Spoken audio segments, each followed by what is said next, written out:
একজন মাসুদ মানে হিংসার শিকার ব্যক্তি সে কিভাবে হিংসুকের অনিষ্ট থেকে বাইচে থাকতে পারবে, সেটা হলো যে as-সাদাকাতু ওয়াল ইহসান মা আমকানাহু, কি করা? সাদাকা করা এবং পর উপকার করা, মানুষের উপকার করা, ইহসান করা, মা আমকানাহু মানে যথাসাধ্য, নিজের যতটুকু সামর্থ্য আছে এটার ভিতরে থেকে।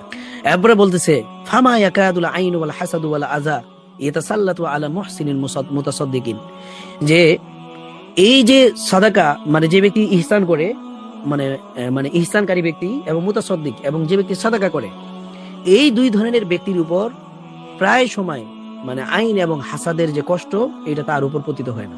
যদি বদনজর, হাসাদ এবং কোনো বালা মুসিবতের কোনো কিছু তার উপর কি হয়, প্রতিবিত হয়, কার উপর? যে ব্যক্তি সাদাকা করে এবং ইহসান করে তার উপর যদি পতিত হয় যে মুআমালান, তখন তার সাথে আল্লাহর পক্ষ থেকে দয়া, মুআমালান ফি কি বিল লুতফি, দয়া, এরপর মাউনা সাহায্য এবং তাঈদি সমর্থনের আচরণ করা হয়।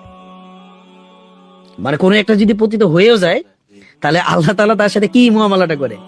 এই মুআমালাটা হলো যে আল্লাহর পক্ষ থেকে তার জন্য দয়া করা হয়, তাকে সাহায্য করা হয়, তাকে এই আপনার কি করা হয়, সমর্থন দেয় আল্লাহ।